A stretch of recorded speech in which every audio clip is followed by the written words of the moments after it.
Okay. Good evening, dear friends. Thank you very much for coming. We are very happy to have our friend Anna Halberstadt here. It's not the first time she participates in our program. Actually, we had a few poetry readings before, and now is a very special event because it's dedicated to the very special experience of Anna Halberstadt. And also your book, Classification of Objects, was published, but it was published in Russian. We are lucky that we found one story in English, so she will read it a little bit later. So Anna Halberstadt, and so talking, in this book, she actually speaks about her experience of writing her thesis in the Moscow Institute of Psychology in the lab of the legendary person. His name is Fyodor Dmitrievich Gorbov, who chose Gagarin, who is the first astronaut for his mission in the space. So basically, you will tell us why he chose him. Probably he was the most stable, psychiatrist. Okay, so, and after she was working as a young psychologist at Kashchenko Psychiatric Hospital in the late 70s, and finally arrived in the United States. And she's starting to work with refugee at the health clinic in Coney Island. And her story will be about, her experience in this Coney Island clinic. And a few words about Anna also. She grew up in Lithuania. She was trained as a psychologist, as we know, at Moscow University. And in addition to having like a day work as a psychiatrist, she also is a poet and translator from Russian, Lithuanian, and English. And her poetry in English was widely published in journals such as Caliban, Cimarron, Review, Literary Imagination, Oxford Journals, and etc. And also in Russia, in the number of magazines, literary magazines. She also published 2 collections of poetry in English, Vilnius Diary, which we presented years ago here, and Green in the Landscape with Ashes. Her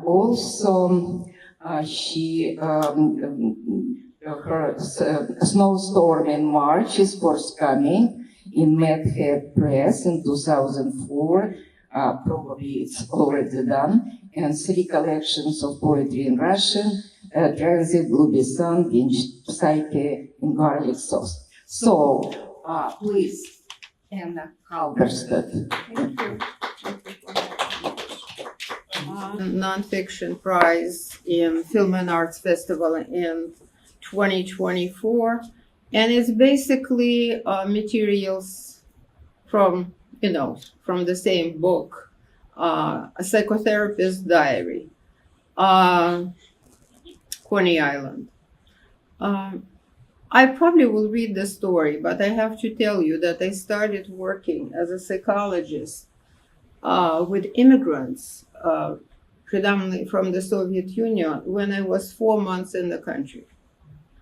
And, I will describe in the story how it happened, but it was a very interesting experience to start working not just with Russian-speaking patients, but with English-speaking patients as well. Fortunately, I went to an English-Lithuanian school, so I spoke English when I came. But I never thought that my English was good enough for this work, but I didn't have a choice. Psychotherapist's Diary. At the New York Social Agency for New Americans, we were seen by the vocational counselor, Fiona Berkowitz, a middle-aged lady in a gray woolen skirt and a cardigan with embroidered flowers on her chest, reminiscent of a Tyrolean peasant's costume. I have seen similar outfits at my mother-in-law's apartment in Moscow in fashion magazines, such as Burda and the Spiegel catalog scattered on the coffee table. We arrived at the appointment as a family. My 9-year-old son was taken to an adjacent office by some other social worker. My mother had Parkinson's disease, already in advanced form, and my father was 64 at the time of our immigration. Still a fairly productive age for a research scientist, a neurophysiologist, professor, who taught all biological disciplines at Vilnius University in 2 schools of natural sciences and medicine. We were not assigned a translator because my English proficiency after graduating from an English high school was rated as exceeding agency requirements. I felt enormous responsibility for my parents and child, and guilt for my father leaving his research and his students because of me. In Vienna, I had told my parents that I will not go to Israel despite having relatives there, my mom's sisters and cousins who settled there over 10 years ago. My son's father was half Ukrainian, half Russian, and I was not sure whether he would be discriminated against in Israel, and of course I dreaded him having to go through the army service. I had no idea that Sasha was Jewish, according to the halakhic laws. Besides, I grew up in Vilnius, a relatively small city, and I imagined Israel as a deeply provincial place, where babushkas from Zhmerenka and Kamenetsk-Podolsk were sitting on benches, munching on sunflower seeds and gossiping. To tell you the truth, the same took place in Moscow on Profsoyuzная Street when I was returning home from the lectures at Moscow State University. My husband's grandmother, Maria Nikolaevna, would meet me with the words, "Avdotya Nikitichna told me, why doesn't your daughter-in-law ever greet me?" And I had no clue who was this Avdotya Nikitichna and what were the other old women on the bench near the building entrance called. The counselor looked at my father after going through the folder with his chart, and she said, "And your chances, Mr. Halberstadt, to find employment in your field are about the same as me becoming a ballerina." I froze, picturing Dad having a heart attack there and then, and did not even try to translate Fiona's statement. I just mumbled something vague. Good luck. Next time, I went to see Mrs. Berkowitz on my own. She glanced through my diploma from Moscow State University School of Psychology and told me that the name of one of the subjects I studied was spelled wrong. It should have been etiology, not ethology.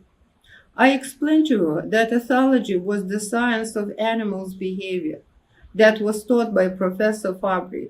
She looked at my resume, junior researcher at the Institute of Psychology at the Academy of Pedagogical Sciences, psychologist conducting psychological testing at the first psychiatric hospital, named after Kashchenko in Moscow, and looked at the document certifying me passing all doctoral exams. She sighed and said to me, "You are an educated young woman, but in America many students wait on tables in restaurants. You could also try.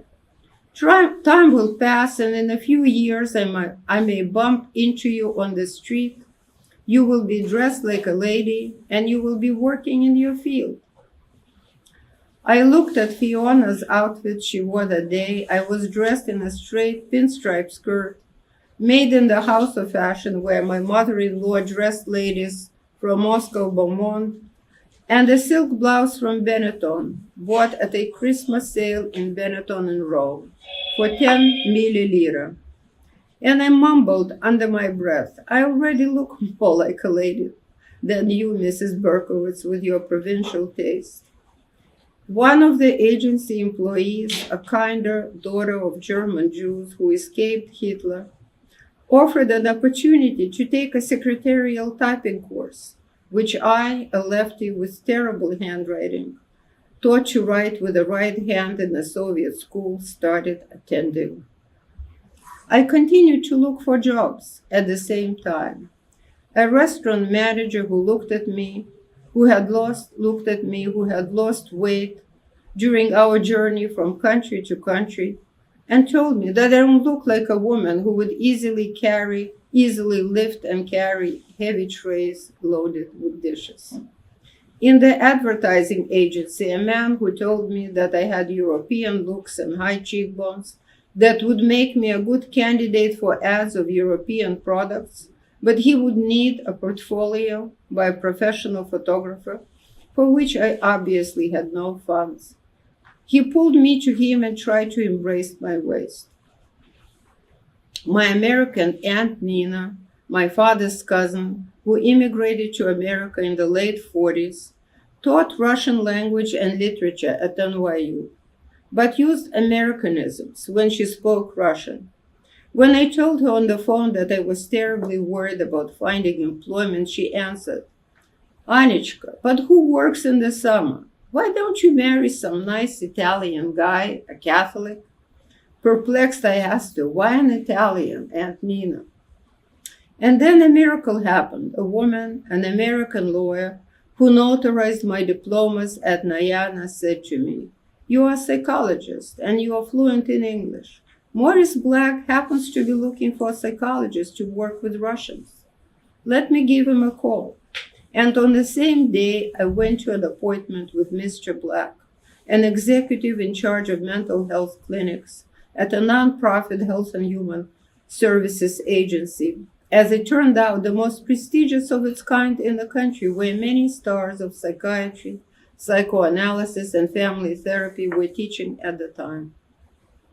Maurice Black called someone named Mr. Pollack, and he immediately scheduled an interview with me at a clinic in Coney Island in South Brooklyn, not far from Brighton Beach, where thousands of Soviet immigrants had already settled. The interview. It was a typical New York hot and humid day in July. My only Moscow friend, Luba, offered to accompany me and spend some time on the beach before the interview. The clinic was conveniently located directly across the street from the aquarium in Coney Island. I took a bathing suit with me and put on one of the 2 summer outfits I had. We immigrated in November and took a train with Lubka. After the long ride, we were hungry and we bought a couple of empanadas with meat. The stuffing turned out to be spicy, and after a while I got pangs in my stomach. The clinic was situated in a 1-story building, a former Bonimo candy factory. Mr. Pollack, a fairly young, heavy-set director of the clinic, saw me in a dark, windowless office. After talking to me for a while, he told me that he invited a Russian colleague for the interview. Boris Landa, a former student ahead of me at Moscow University, curly-haired and smiling, walked in. His mother, Maria Solomonovna Neymark, was my professor, and I did my 4th-year research in her lab. It turned out that Boris was the author of the grant proposal, laying out the need to provide mental health services to the newcomers, refugees from the USSR, the so-called Russians. He himself had already been working in the program, together with another psychologist, a Polish woman, who just recently switched jobs. Boris invited me to his office after the interview and explained that psychotherapy wasn't that complicated, nothing to fret about. The clinic. The clinic was situated in the neighborhood of new apartment buildings not far from Trump Village, a development of cheap co-ops interspersed by shops and cafes built by the future president's father. In the building itself, a former candy factory, there were no windows. Among the shrink's offices, Mr. Bonimo, who used to bring candy for the secretaries when visiting, kept his own office, where from time to time he met with mysterious visitors. Presence of Italian mafia in Coney Island at the time was palpable. These characters gathered and spent long hours at the Italian restaurant Gargiulo's and in El Greco diner at another southern Brooklyn neighborhood, Sheepshead Bay. Clinic staff would go out to these joints to celebrate birthdays and holidays. Among the employees were a smart and lively Cuban, Teresa, and a psychiatric resident from Baku, Grisha. Teresa was writing her dissertation, and Grisha, in his spare time, was researching the exciting world of sex in New York. Dark-haired Grisha was divorced, had a child, dated young men, and often complained to me that the next morning money from his wallet or a watch were missing. He was trying to discover his true sexual identity, but he was not ready to simply come out as a gay man yet. Every day, between appointments, Boris played chess with Grisha in one of the clinic offices. Boris once told me that while doing light calisthenics and stretches in his office, that his whole life cycle took place in the office. Sometimes he showed up to work very late after playing cards through the night with his friend, another dissident, Valery Chilidze. His patients were already sitting in the waiting room when Boris showed up in the clinic in a wrinkled shirt with a radiant smile on his face. Secretaries who adored him always covered up for him and apologized to the patients. The rest of the employees were Americans who treated the natives. One of the Americans, Zhenya, came from a Russian family, but she retained only a few Russian words. Luchi, Huji, Takji. One of the psychiatrists there was Dr. Edward Kremen. It's possible that the name had Russian roots. Kremen means flint in Russian. He even tried to learn a few phrases in Russian to communicate better with our patients. When he was seeing our Russian-speaking patient and I was translator, he used to ask her a question.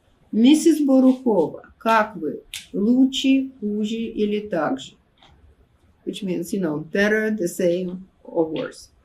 Which meant, how are you? Better, worse, or the same? The patient, an immigrant from Azerbaijan, was profoundly depressed after her husband's death. She came back to New York from California, where she and her husband owned a restaurant. Each time when the doctor asked her this question while trying to find most effective medications for her, she would answer, хуже. After the 9th visit, when she again answered хуже, the psychiatrist opened the wide door of his office and exclaimed, Mrs. Borukhova, please leave. I really cannot help you. I tried to explain that the patient is actually making progress. She is more active and she seems to be in better mood, and her answer has to do with cultural stereotypes.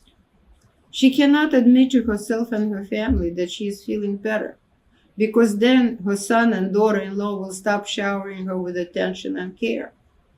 The doctor invented for her a task which was supposed to help her regain self-esteem and feelings of self-worth. When she was describing the dishes she and her husband were cooking in her California restaurant, Edward asked her to bring samples to her appointments with him. For some time, all of us sampled pilafs with spinach and dried apricots, Baku style, and other Mrs. Borukhova's delicacies at the lounge, where therapists and interns were lunching on their plain sandwiches. Unfortunately, Mrs. Borukhova's depression was cured once and for all. Oedipus Schmedipus. The clinic staff consisted of American-born psychologists and social workers, and in the fall, a few interns from Columbia University joined us.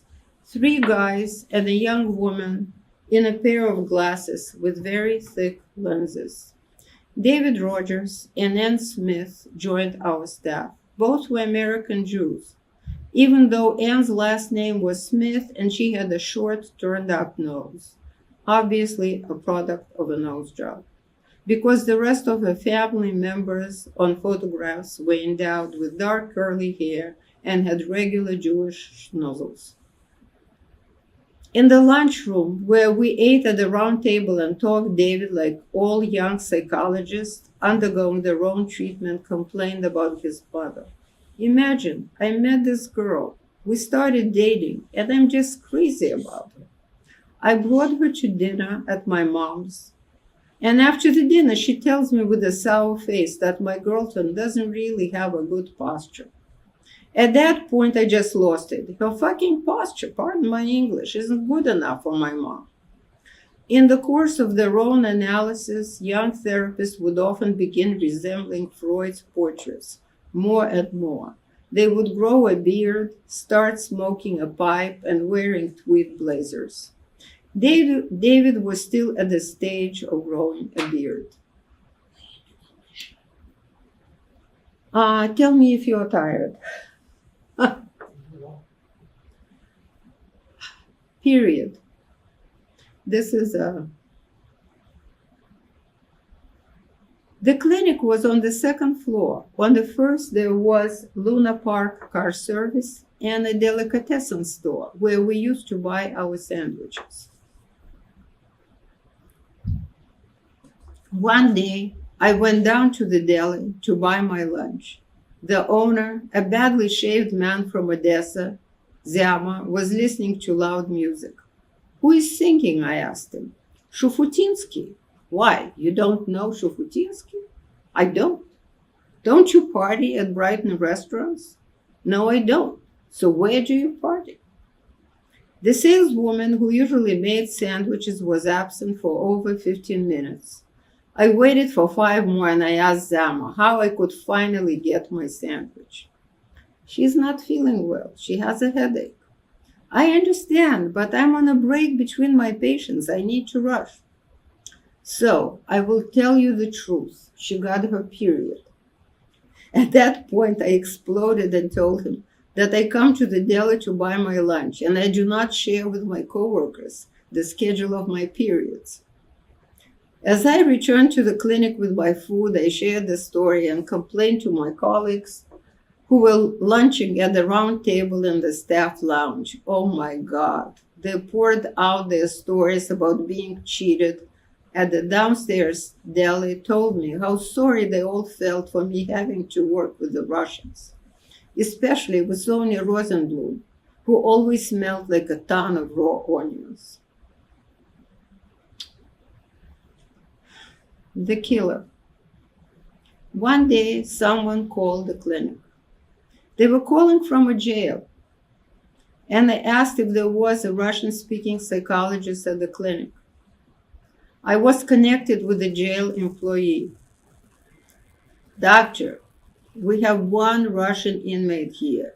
He is fatigued and very depressed. Could you talk to him, please? The Russian was put on the phone. I heard a hoarse voice. Doctor, I'm terribly depressed. I'm all alone here. My children never visit. What did you do? Why are you incarcerated? Doctor, I committed a homicide. And then he broke down crying. As it turned out, the inmate killed his wife with an axe because of jealousy. And children, for some reason, did not feel like visiting him in jail.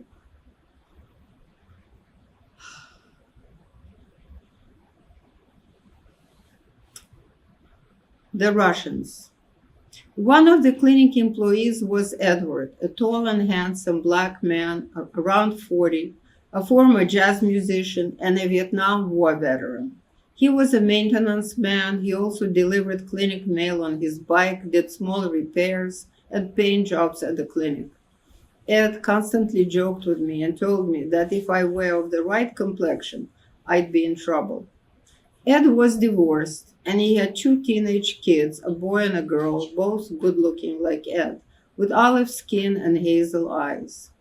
Ed's girlfriends constantly called him. I used to tease him, "You be careful, Ed. One of them could find you. You are cheating and get here to shoot you." "Oh, don't you say it," he used to reply. Before Passover, UGA Federation would give our Passover assistance to Russian immigrants, $25 per family.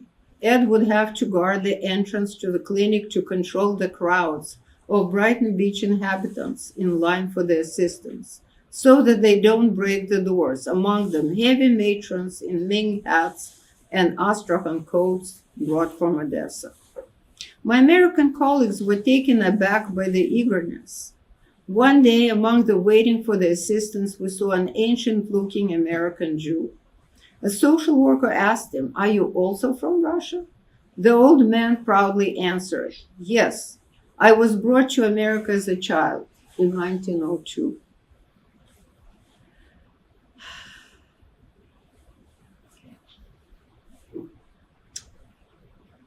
Should I continue? Should you want a break?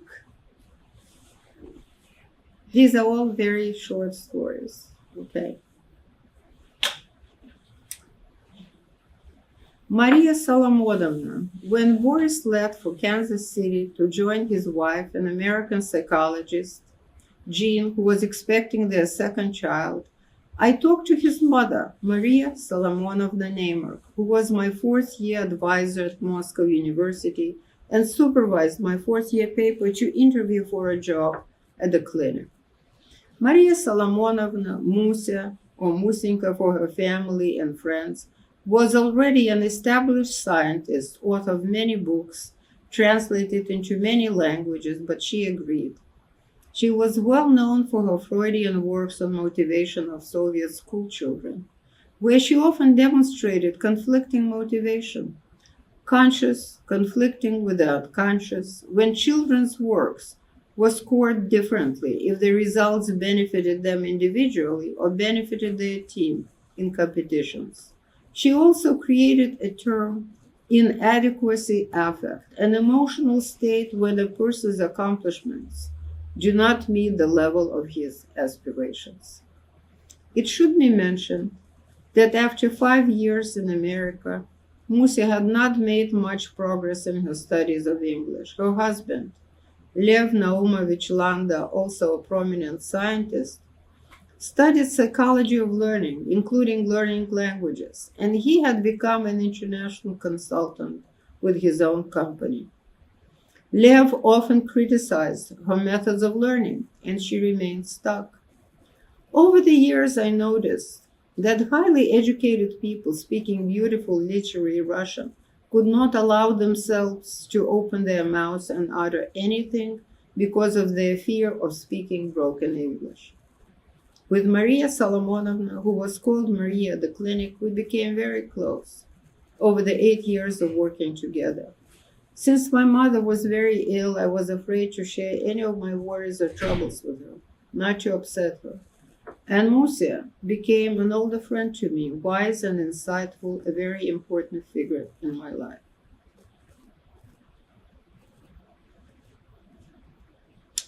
Cultural stereotypes. After Boris's departure, his patients and about 100 charts with just a handful of notes were transferred to me. Ken, the clinic director, was grumbling and saying that instead of Kansas City, Boris should have been sent to Siberia for his paperwork. In those years, Russian immigrants often came to the clinic looking for an orthopedist, a dental technician, etc. Some of them were referred by the internists who could not find any somatic reasons for their distress. Children were referred by their schools.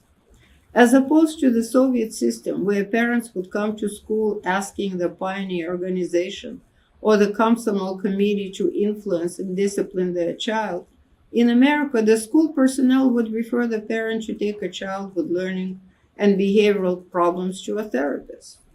America sent a clear message to the Russians: the child rearing was the parent's job. Parents often would get perplexed, and to top that, corporal punishments were illegal in America. A child could show his bruises and black and blue marks to the school teacher, who would call Child Protective Services, and a social worker would be sent to a home visit. Russian parents were incensed They used to tell me that their parents used to hit them, and for the better. America raised their children to be like Pavlik Morozov, a boy who reported to officials that his father was hiding grain from appropriation in 1930s, and his father was executed, and Pavlik proclaimed a hero. And he was a traitor. Many told us that they had taken a psychology course at the Teachers Institute, and they considered themselves experts in psychology in their own right. We often heard them saying, "I don't believe in psychology." Maria Solomonovna would answer, "You don't have to believe in it. It's not a religion. Better tell me what brings you here." Among Soviet men, there were parents from a psychiatrist whom a psychiatrist I knew, Valery Sogolovsky, would call chief specialist in every field. And the last one, Brighton Beach. And then maybe I'll read a couple of poems and even maybe something in Russian. Brighton Beach. The clinic was situated in South Brooklyn, literally a 15-minute walk from the famous Brighton Beach, named by the locals Little Odessa by the Sea. Brighton Beach Avenue ran after the Brighton Beach subway line above the street. There were rows or turn of the last century red brick buildings on the beach side that used to be populated by American Jews before and after the war. Eventually, they started leaving for the suburbs, and by the time immigrants from the USSR, mostly from Odessa, arrived, the neighborhood was in the state of relative decrepitude. Other than a couple of old joints, Mrs. Stoll's knishes, a Polish Jewish delicacy, and a kosher dairy cafe, there was nothing else there. And on the boardwalk that stretched further south to Coney Island, with the aquarium, the Luna Park with its roller coasters, and young Woody Allen's character from his Annie Hall growing up in a house next to it, permanently shaking, and a stand with famous kosher Nathan's hot dogs. On the opposite side of Coney Island Avenue, there were stalls where you could buy anything: old furniture, crystal chandeliers, old paintings, old fur coats, anything that remained when one moved or died. After the Russians arrived, Brighton Beach got a new life. A Black Sea bookstore opened up, and a few restaurants with names like Kafkaz and Primorsky, and a nightclub, The National. It's worth mentioning that despite the hardships of the few years of immigration, people who arrived from gray and drab Soviet reality were in the rush to get dressed. Outfits of the nightclub guests were stupendous: a black gown with a gold lame sash, tied in a bow on one shoulder like in portraits of 18th century aristocrats, sequins and rhinestones. One young woman wore a white turtleneck with a phosphorescent bra underneath. 2-year-olds were running around in little tuxedos and bow ties. One could say that the people had finally built their bright future Fellini style, La Dolce Vita. At the nightclub, 2 young twins with red curls sang Yiddish songs from Barry Sisters' repertoire and Russian hits, like the one about the flight attendant Zhana, who is being adored and desired. The guests were paying the band to play songs as gifts to the birthday boys and girls. Natella and Boris are sending their birthday greetings and songed Beliso to the family of Baby Rezo for his first birthday. And now Oleg is going to present engagement ring to Karina. Cheers. Sometimes we would go out to Brighton Beach to celebrate birthdays with my American colleagues. One time, I took a newcomer at the clinic, a Spanish-speaking therapist, to lunch at Kafkaz, a Georgian restaurant.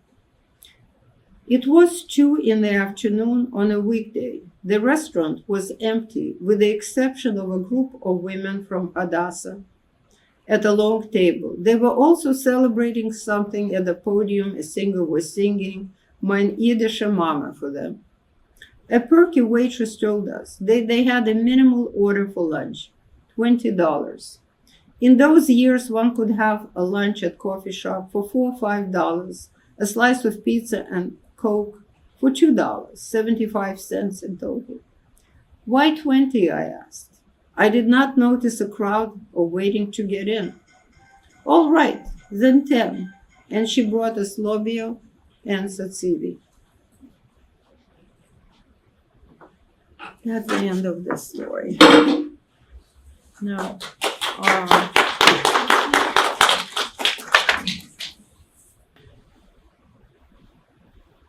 Now, what should I do? I mean, are here mostly Russian speakers Mostly. right now? Except with one.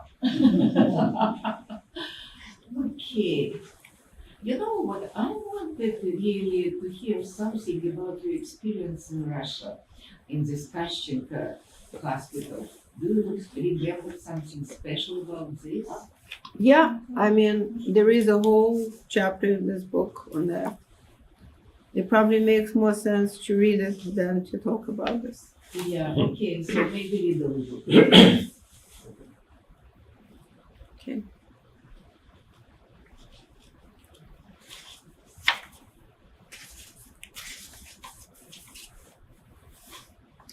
Actually, the book begins with Kashchenko.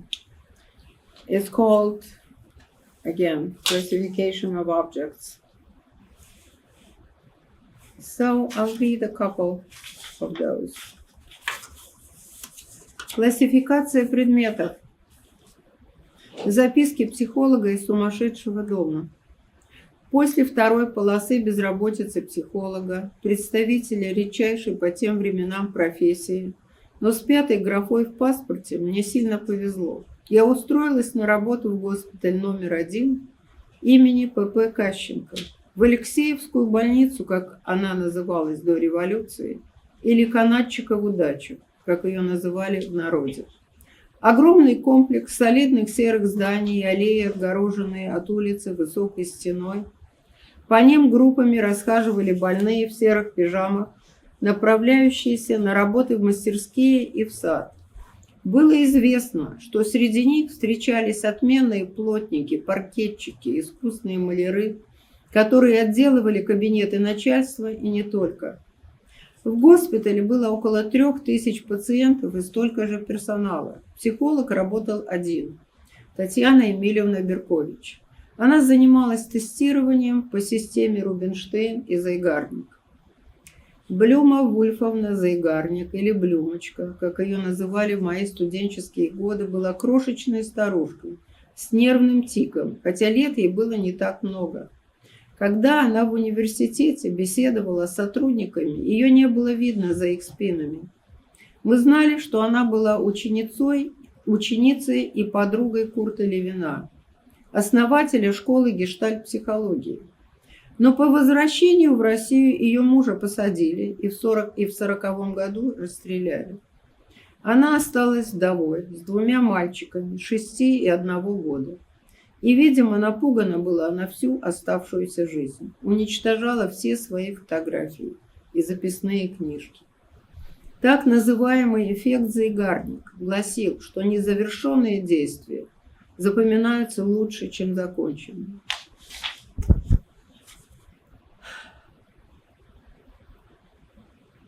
Первый день. Надев белый халат, я явилась в кабинет психолога Татьяны Емельевны, женщины неопределенного возраста, со старомодным пучком волос и усталым выражением лица. Она, похоже, тоже была напугана моим появлением. Профессорская дочь, старая дева, она уже много лет жила в коммуналке с соседом-алкоголиком, который скандалил со своей супругой, изрыгая потоки многоэтажного мата. И уносила свой чай к себе в комнату, чтобы не слышать. Старшая медсестра госпиталя, распоряжавшаяся распределением отдельных квартир от профсоюза, Татьяну презирала за интеллигентность и отсутствие советской подлости. Поэтому отдельная квартирка ей никак не светила. К Татьяне привели из отделения утреннего пациента на психологическое тестирование, которое занимало 2 часа. Я представилась новым психологом в обучении у Татьяны Емельевны. Молодой симпатичный пациент, длинноволосый художник по имени Антон, страдал эпилепсией.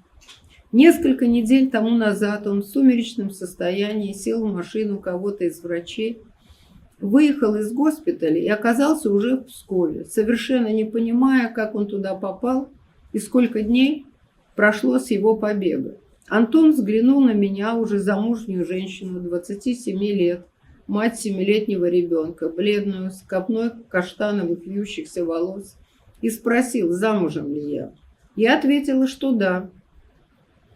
«А почему ваш муж позволяет вам работать в Кашченко? Ведь кто-нибудь такой, как я, вас изнасилует и выбросит в окно».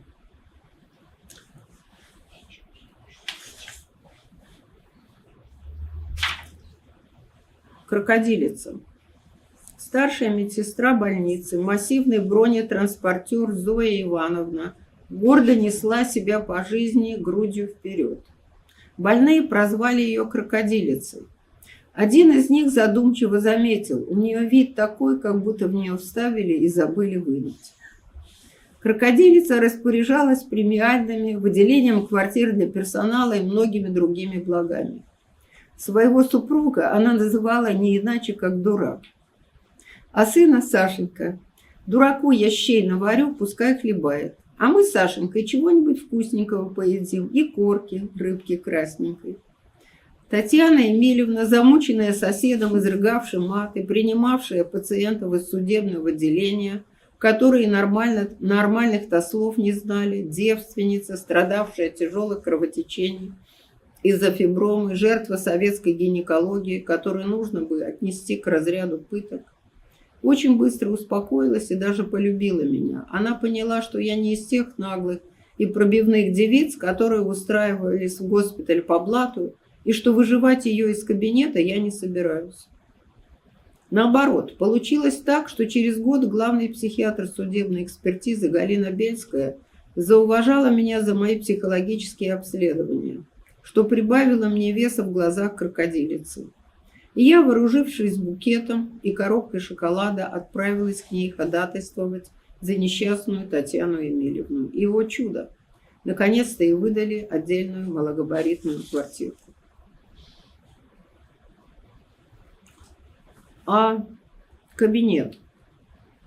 Просидев месяц в кабинете-то и наблюдая за ее работой, я решила, что мне пора начать действовать самостоятельно. Я направилась в кабинет заместителя директора госпиталя Геннадия Петровича Жаворонкова. Сидя в кожаном кресле, он кормил тропических рыбок в аквариуме. Когда я стала излагать мою просьбу о выделении мне отдельного кабинета, ему позвонили. Жаворонков взял трубку. «Кого перевести к нам? Зачем? Вам это надо, и мне это не надо». Потом в полоборота обратился ко мне. «Анна Семеновна, ну что вы волнуетесь? Вы продолжайте себе учиться. Вот у нас есть курсы усовершенствования для психиатров. Туда ходите. Зарплата вам идет? Идет. Ну так и работайте, как работали». Недель через 6, прослушав все лекции, посетив все клинические разборы во всех отделениях, я снова отправилась к Жаворонкову. Меня предупреждали, что после 3 он, любитель марочного коньяка, был уже под шофе. Геннадий Петрович по-прежнему кормил рыбок и был добродушен. Я снова стала толдычен, что мне нужен кабинет. Нет, никак нельзя его делить с Татьяной Емельевной. Нужна конфиденциальность. Да, еще нужен стол и 2 стула, Геннадий Петрович, чтобы мне сесть, и пациенту тоже. И на колени же мне его сажать, или мне ему на колени садиться? Последнее я уже думала про себя. Наконец Жаворонков, который был готов платить мне зарплату только за то, чтобы я занимала кабинет, скорее всего, нужный кому-нибудь из блатных сотрудников, сынку какого-нибудь аппаратчика или двоюродной племянницы секретаря райкома, сдался.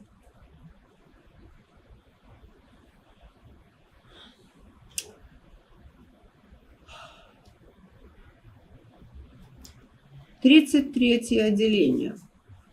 Мой кабинет находился в 33-м алкогольном отделении. На 2-м этаже, где располагались кабинеты сотрудников, Сами алкоголики лечились в палатах на первом этаже. Это не были, как правило, простые алкаши из подворотни, попавшие туда с белой горячкой. Нет, в этом отделении лечились народные артисты, композиторы, художники, члены Союза писателей и высокопоставленные военные, которые спивались на военных базах в лесах. Там же лечился и Высоцкий, которому, по воспоминаниям персонала, как-то любящие друзья прислали ящик боржоми, где в запечатанных бутылках была водка. Красотки в дорогих шубах приходили на свидания к этим пациентам, и ни один из них алкоголиком себя не считал. Они же не таскали деньги из дому, не сдавали бабушкино серебро в комиссионки. Эти люди пили интеллигентно, с друзьями, в доме архитектора, союзе композиторов, ресторане ВТО, пили дорогие напитки и хорошо закусывали. Алкаши попроще, ветераны учили их, что против антабуса есть средства – пить водку с лимоном. Против других средств тоже были противоядия. Няньки и уборщицы за трешку приносили им выпить, и в нерабочие часы можно было и развлечься с ними же. За год до моего прихода в отделение случился скандал. Чуть ли не весь женский персонал отделения, вдобавок к пациентам, заразился чем-то венерическим, и отделение закрыли на карантин. А диссиденты у вас были? Что? Диссиденты.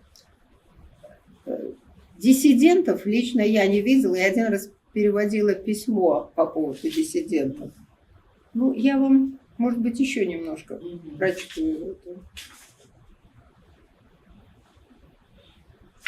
Вот. Иосиф. Мой кабинет находился прямо напротив кабинета заведующего отделением Иосифа Моисеевича. Вальяжный мужчина средних лет с приятным баритоном. Иосиф был из семьи потомственных врачей. Как он объяснил мне, работа у него была не пыльная, икру покупать не приходилось. Самым дефицитным средством от алкоголизма в те годы считалось французское средство с красивым названием «эспираль». Капсулу с этим эспиралем вшивали больному в ягодицу верхний правый квадрант, как учил нас студентов психфака МГУ отставной полковник на занятиях по военной обороне. Как-то, когда мы с Иосифом трепались, зазвонил телефон. На проводе был директор больницы. «Да, Валентин Михайлович», – зажурчал баритон Иосифа, – «вшить спираль, конечно, вошьем. Ваше слово для меня закон.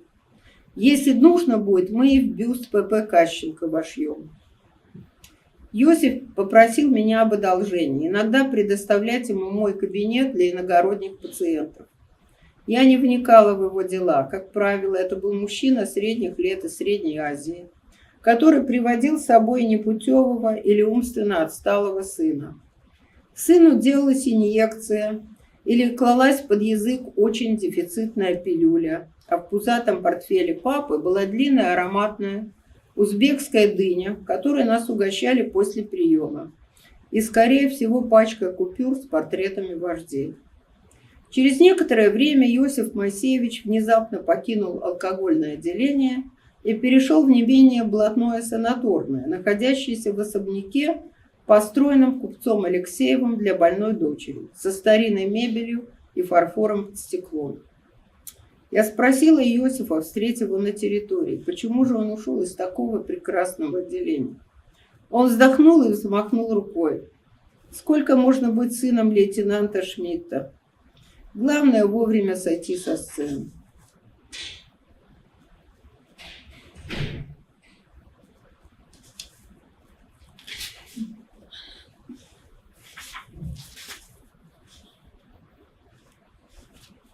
Ну, тут много вот таких коротеньких всяких рассказов. Я просто хочу найти его.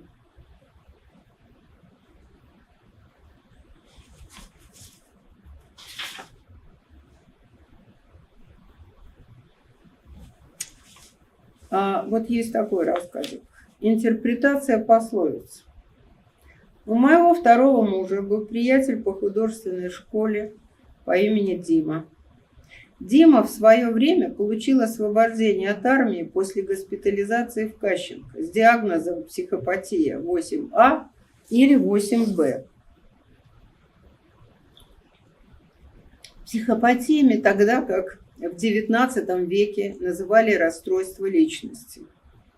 Дима и впрямь был человеком впечатлительным. Но тут вот что приключилось. Портретист наш по уши влюбился в Татьяну, интеллигентную девушку, работавшую в издательстве. Мама ее была из старых партизан, полковник КГБ. И когда Дима сделал предложение Татьяне, маман сообщила ему, что человеку, откосившему от службы в советской армии и дружившему со всякими там поэтами-диссидентами, она Татьяну не отдаст. Дима в отчаянии сказал маме, что готов отслужить, если это необходимо. Он пошел в военкомат и заявил, что, несмотря на открепление, хочет исполнить долг перед Родиной. Чиновник поглядел на справку об откреплении и сказал Диме, чтоб тот возвращался домой, подмигнув своей секретарше и покрутив у виска пальцем.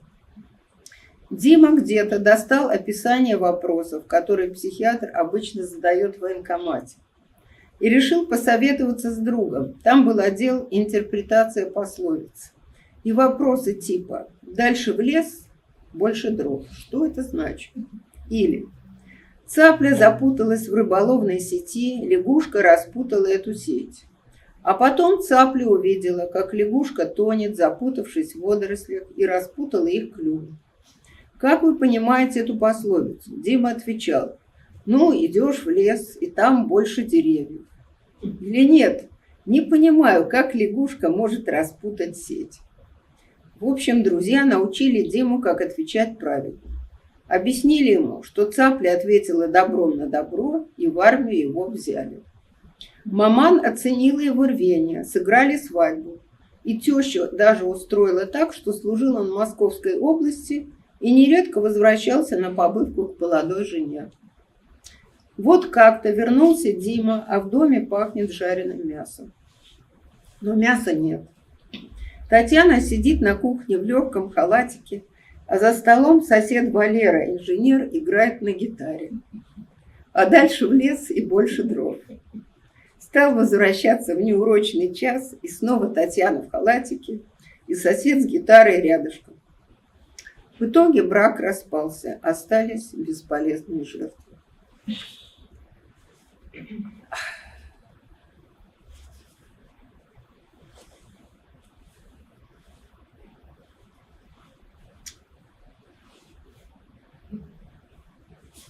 Сейчас я вам найду. Ошибка. Как-то из судебного отделения мне на обследование привели больного. Санитар оставил меня с ним и ушел. А надо сказать, что территория этой больницы была огромная. Это было очень там много особняков, это старый госпиталь. Тут же раздался звонок из отделения, и медсестра сказала мне дрожащим голосом: «Ох, Анна Семеновна, мы вам по ошибке не того больного привели, я очень извиняюсь. Он у нас буйный, убил кого-то из членов семьи, топором зарубил.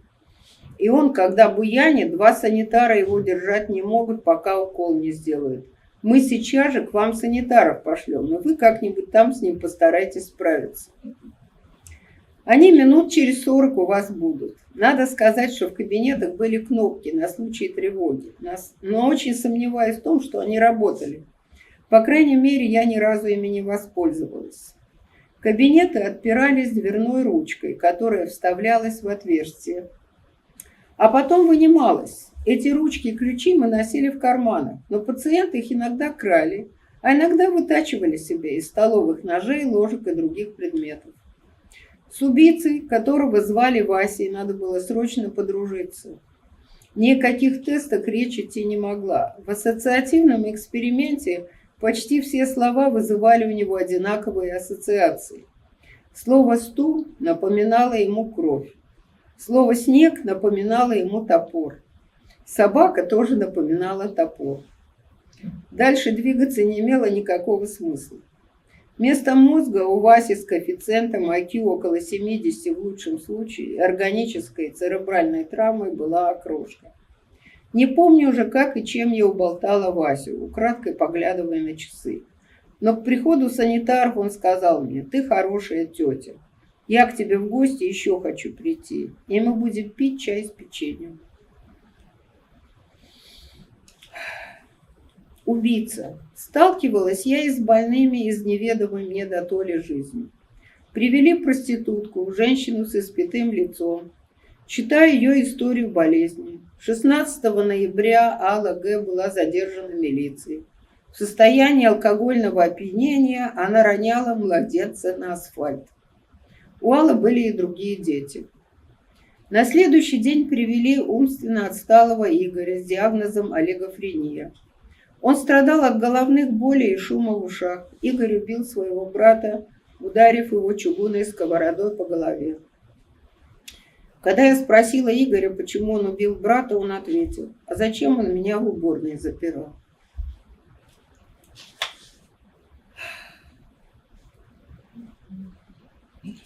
А вот, вы знаете, сейчас мы уже много знаем про гендеры и про трансгендеры и про вообще всякие различия в этой сфере. А вот мы говорим про Советский Союз и больницу Кашchenko, значит, в году каком-нибудь 79-м. Валечка. Привели ко мне на обследование мужчину 46 лет, слесаря. Раскрываю папку. Был арестован в универмаге Москва на Ленинском проспекте в пьяном виде. Он расхаживал по магазину в женском плаще, с рукава которого свисал ярлык с ценой. Валентин был задержан не в первый раз. Расстроенный пациент рассказал мне свою историю. Мама умерла во время родов, воспитывали его в селе дедушка с бабушкой, которые хорошенького мальчика ласково называли Валечкой и часто одевали в платьице, оставшиеся от мамы. Валентин был женат, у него были 2 дочери, 17 и 20 лет. Жили они в коммунальной квартире, где Валика любили, потому что он был добродушен и безотказно чинил соседям все, что ломалось. Проблема заключалась в том, что после работы он любил переодеться в женскую одежду и, подкрасившись и причесавшись, уходил гулять туда, где были скопления женщин. Его неоднократно арестовывали в общественных туалетах, где кто-нибудь из женщин замечал, что он пользовался туалетом, не садясь на сиденье, или просто обращали внимание на большой размер его ног. Жену Валик любил, но заниматься с ней сексом мог только надев шелковую комбинацию. К счастью, размер одежды у них с женой совпадал, и после работы он мог носить что-нибудь из ее гардероба. Дочери его тоже не ругали, но в коммунальной квартире жила соседка-депутат, которая Валентина осуждала за аморальное поведение. Как-то, когда он ушел на свой променад, она закрыла входную дверь на щеколду, и, вернувшись, Валик попытался влезть в квартиру через кухонное окно. Но шел дождь, а он был в капроновых чулках, и, влезая, поскользнулся на мокром подоконнике и полетел вниз с довольно высокого 2-го этажа. Полет закончился сотрясением мозга и серьезной депрессией. Валик запил. И вот в этом состоянии отчаяния и был арестован за кражу пресловутого плаща, пошитого на фабрике «Октябрь». «Ой, жена узнает, так ругать меня будет», — волновался Валентин, которого уже пристроили к работе в мастерских.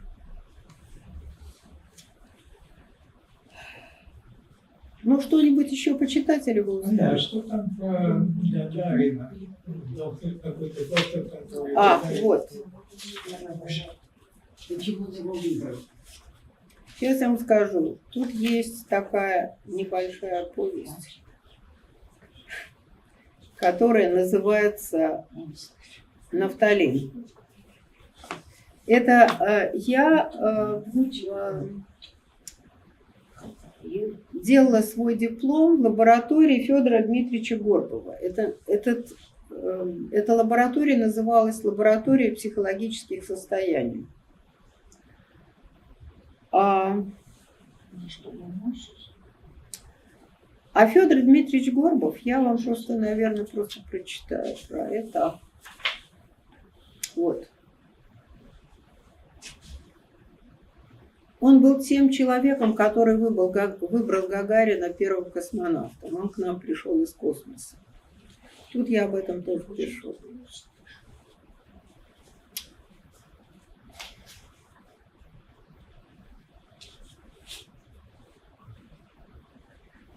Горбова я абсолютно обожала, его обожали все, он был абсолютно гениальный, смелый и такой бесстрашный человек, который вообще-то даже и не делал вид, что он участвует во всех этих профсоюзных и партийных собраниях.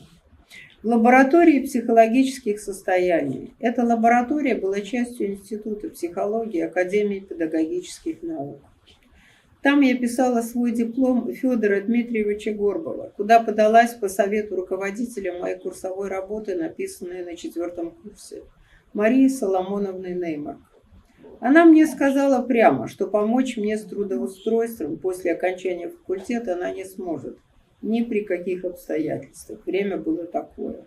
ФД, как его звали за глаза, был легендарной фигурой. Невропатолог и психолог по образованию, он был первым клиницистом, работавшим с космонавтами, начиная с Гагарина, которого он же отобрал на роль первопроходца, считая, что главным психологическим испытанием для первого человека в космосе станет его мировая известность. Феномен Гагарина более чем оправдал его выбор. Горбов изучал психологическую совместимость в коллективах космонавтов, спортсменов и т.д. Написал несколько книг и изобрел установку под названием «гомеостат». Концепция была взята из обыкновенного душа на 4, где у каждого в душевой кабинке были 2 ручки для горячей и холодной воды.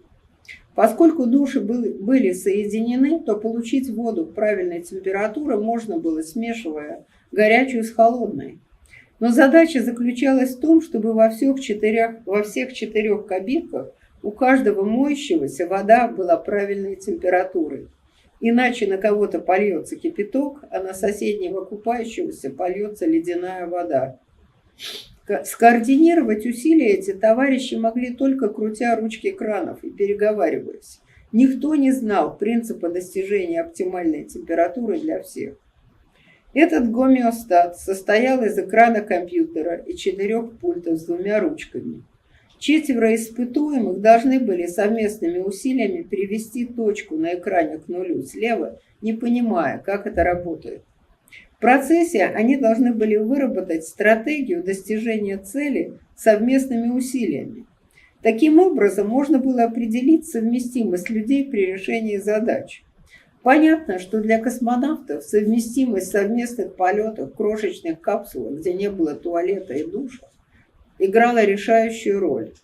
Гомеостат испытывали на спортивных командах тоже. Оказалось, что почти все спортсмены, играющие в командах, играют за себя, хотят оказаться в центре внимания. Единственной командой, где участники были психологически совместимы, были гребцы.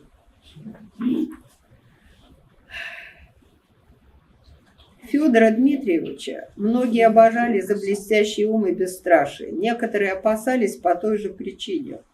Он был остроумен, и сочиненные им прозвища прилипали к людям намертво. Как-то он сказал, что многие психологи занимаются тем, чего им не хватает. Майя Лисина, болезненно полная женщина, удочерившая девочку, занимается детской психологией. Гиппа Гиппенрейтер, одна из бывших жен ФД, с нестагмом глаз занимается зрительным восприятием. А вот Пономарев, добавлял он, Пономарев занимается психологией творчества. Надо отметить, что из космоса ФД, как говорили, выгнали за пьянство, думая, что из-за неспособности к оппортунизму. Лаборатория была в подвальном помещении института. Когда в зале на 1-м этаже проходили профсоюзные парты и остальные собрания и заседания, Горбов чаще всего сочковал или говорил что-то вроде этого: пойти что ли наверх и жопу кому-нибудь лизнуть, чтоб пенсию побольше заработать. Нет, я не созрел еще. Да ну их к лешему. ФД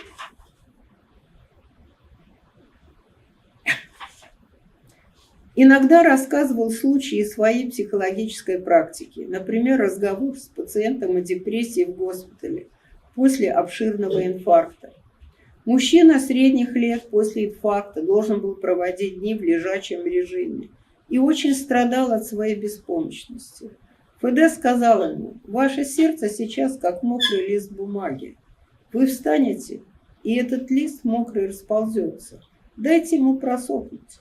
Когда высохнет, он не будет таким же гладким и красивым, но вполне прочным». В лабораторию нередко заходили визитеры. Как-то я застала Горбова за разговором с человеком, который держал в руках толстый манускрипт, напечатанный на пишущей машинке, и рассказывал ФД свой план искоренения хулиганства и мелкой преступности в СССР за 5 лет. Горбов терпеливо слушал и кивал. Когда товарищ ушел, он тихо шепнул мне: «Больной человек».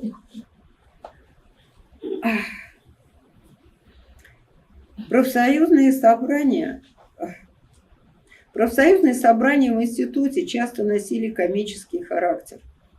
Присутственные дни, вторники, пятницы заключались в обязательном присутствии сотрудников с 2 до 5.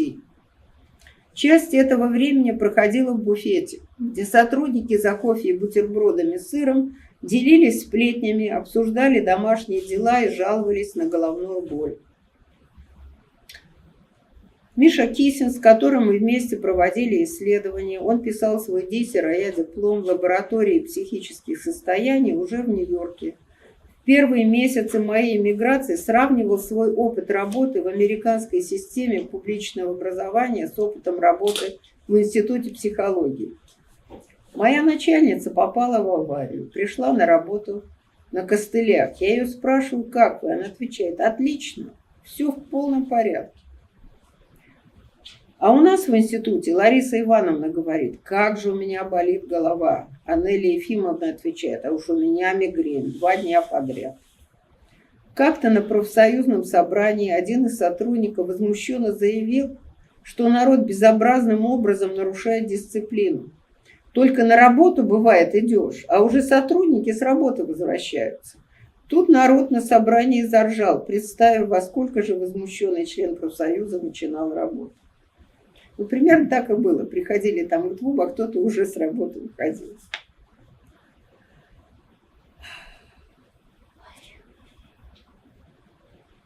Горбов, многоженец. Горбов, поджарый, темноволосый, с тонким лицом, как он сам говорил, полудворянин, полуеврей, был из хорошей семьи. Отец был известный переводчик и литературовед. Мать тоже переводила с английского. В облике ФД, напоминающего породистую собаку, было и нечто шкодливое, как у подростка. Он не скрывал своего презрения к советской бюрократии и позволял себе разговаривать с ее представителями иронически. Супруга ФД, Аня, была научным сотрудником лаборатории, но появлялась там редко. Похоже, что ее роль заключалась в том, чтобы следить за здоровьем ФД, который страдал астмой и любил выпить. В портфеле у него всегда была фляжка с коньяком. Как-то в лабораторию зашла сотрудница в недоумении, почему Аня, диссертация которой обсуждалась на комиссии ВАКа, не явилась на важное заседание.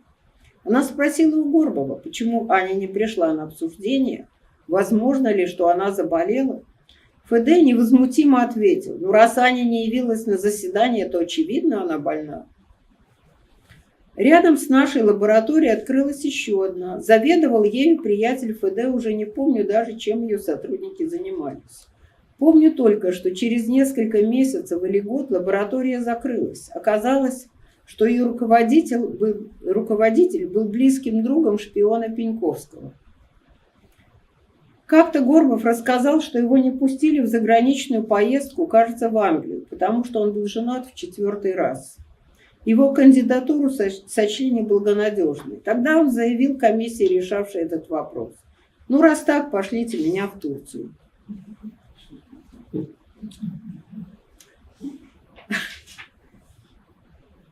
Диплом. Надо сказать, что в те времена я робела в присутствии ФД. На 5-м курсе я была замужем, у меня уже был 2-летний ребенок, но я чувствовала его покровительственное ироническое отношение ко мне и его лаборанту Леше.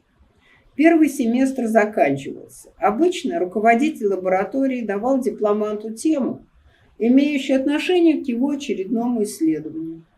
Но ФД в последнее время появлялся в лаборатории редко, и предсказать его появление было невозможно, поскольку присутственные дни и собрания он не имел в виду. Набравшись храбрости, я позвонила ему домой и дрожащим голосом сказала ему, что мне нужна тема для диплома.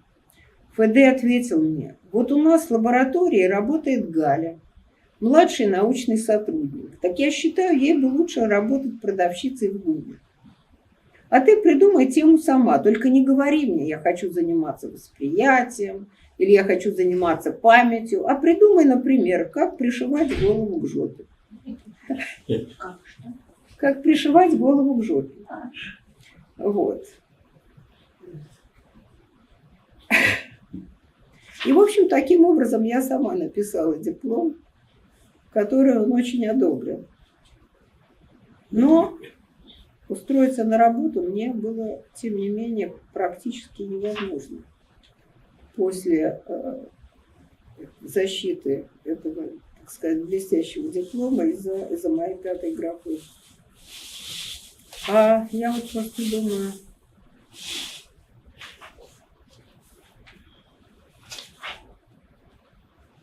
я вам просто напоследок расскажу настоящую историю, как я не могла год после окончания университета, а это все-таки был лучший университет в стране и редчайшая профессия. Психологу, может быть, в стране было 90 человек, да, потому что психфак был запрещен, так же, как и генетика и все псевдонауки, он был закрыт там, с 1937 по 1966 год. Как только я показывала свой паспорт, желание брать меня на работу пропадало. И я, в общем, год нигде не могла, никуда не могла устроиться. И тогда я пришла, значит, в деканат и говорю: товарищи, вы по закону обязаны меня распределить на работу. А вы мне никакого распределения не предложили. Ну так распределите меня еще раз, да? И я уже иду со следующим курсом на распределение. Фамилия тогда у меня была чернописская, фамилия первого моего мужа, Анна Семеновна. И каким-то образом, я не знаю почему, значит, я прихожу на это распределение, ко мне подходит человек, такой, ну я не знаю, там 40 лет, такой представительный, говорит: Анна Семеновна, у меня для вас есть прекрасная работа, прекрасная. И он говорит: и зарплата, значит, оклад, что-то такое, какая-то огромная по тем временам сумма, типа 350 рублей. Я думаю, что речь, наверное, идет о каком-нибудь закрытом заведении, типа ящика. И он говорит: ну, я говорю, я вас слушаю, что это за предложение такое? Он говорит: вы знаете, у нас только, значит, одно требование, чтобы французские крови не в пятом колене. Так я говорю: вы не по адресу обратились. В общем, на этом мое распределение закончилось.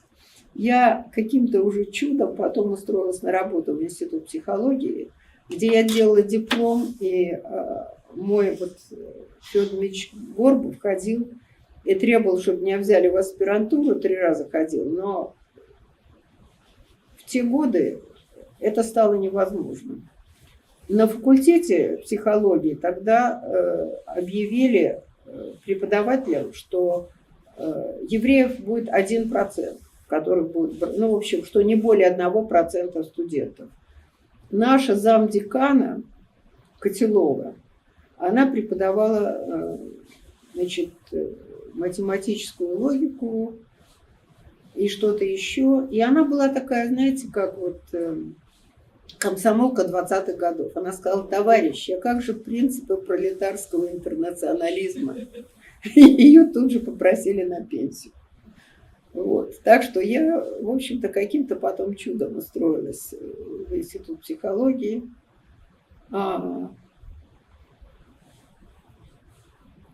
При этом почти все сотрудники, которых ты упоминаешь, все имеют еврейские фамилии. Вот они все исчерпали все квоты. Ну, Горбов был полурусский. У него мама была еврейка. Он говорил, я полудворянин, полуеврей. Значит, мама была еврейка, по отцу он был русский.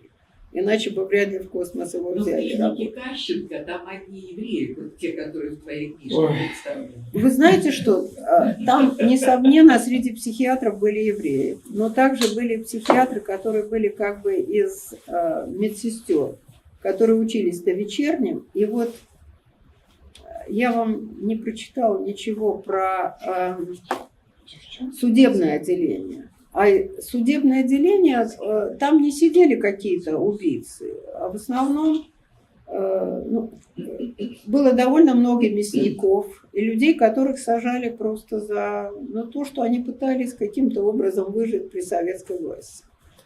А мясник приходил и говорил, ну вы понимаете же, на зарплату 80 рублей я же не могу прожить, да, поэтому вот мне приходится химичить. Я говорю, а что же вы делаете? Он говорит, из 4-го сорта мяса я делаю 2-й, а из 3-го 1-й. А настоящий 1-й я даю клиентам частным. Вот так они и жили. Его тоже можно было понять. Так за это в сумасшедший дом он попал? Дело в том, что его сажали в сумасшедший дом, чтобы не сесть в тюрьму, они пытались что-нибудь такое изобразить, поэтому они попадали в Кащенко. Я думаю, тоже по блату. По блату. Ну, вот сказать, что космическую службу Дело в том, что фамилии пары. директором Кащенко был Валентин Михайлович Морковкин, про которого говорили, что вообще-то настоящая его фамилия Маркович. Но он был Валентин Михайлович Морковкин, и он, конечно, его кабинет, это можно было, конечно, снимать фильм. Он был такой небольшого роста, лысый человек. Там была лестница, покрытая каким-то ковром невероятным, потом какой-то такой же красный ковер вел. Вот это был огромный зал, где он сидел за огромным столом. Вот. И, конечно, он, я думаю, там проворачивал всякие большие дела. Было еще санаторное отделение, тоже очень блатное. Но попасть туда можно было вот так. Так что это был очень интересный опыт. Надо сказать, что в сумасшедшем доме в каком-то смысле было больше свободы, как это всегда было в России. Потому что с психиатрами можно было разговаривать с некоторыми совершенно откровенно. И там вот интересная одна история. Трифонов, знаете, писатель, который написал «Дом на набережной», его отец, а может быть, это был дед, кажется, что мне говорили, что его отец был каким-то комиссаром нефтяной промышленности, которого не посадили, а просто посадили в сумасшедший дом. И он в Кащенко пробыл много лет. Почему? Каким-то образом он оказался в сумасшедшем доме. И под конец жизни он действительно сошел с ума и стал писать какими-то иероглифами. Вот это такая настоящая история. Так что был репрессирован по официальной, Что вы говорите? По официальной версии его отец был репрессирован. Трифонова. Не знаю, но эту историю я знаю совершенно достоверно. Может быть, он был репрессирован, а потом он попал в Кащенко. Но это рассказывал мне Юра Шапкин. Иногда это была форма репрессий. Да, конечно. Несомненно. Это была форма репрессий. Ну, что касается диссидентов, вот меня все спрашивали. Один раз Валентин Михайлович Барковкин меня вызвал к себе в кабинет, потому что ему сказали, что я знаю какие-то иностранные языки. Я знала английский, а французский я учила только год. Было письмо, по-моему, от Amnesty International по поводу какого-то диссидента на французском. Но моего французского хватило, чтобы перевести это письмо, и они хотели узнать, где вот этот самый товарищ. На что он ответил: слава богу, он в 15-й больнице. Так что это все закончилось. Но диссидентов как таковых я там не видела. Ну что ж, мы тебя благодарим, Анечка, Спасибо за большое. очень интересную презентацию. Меня очень интересовала история больницы Кащенко, Канадчиковой дачи, да, которую мы знаем по поэзии. Окей.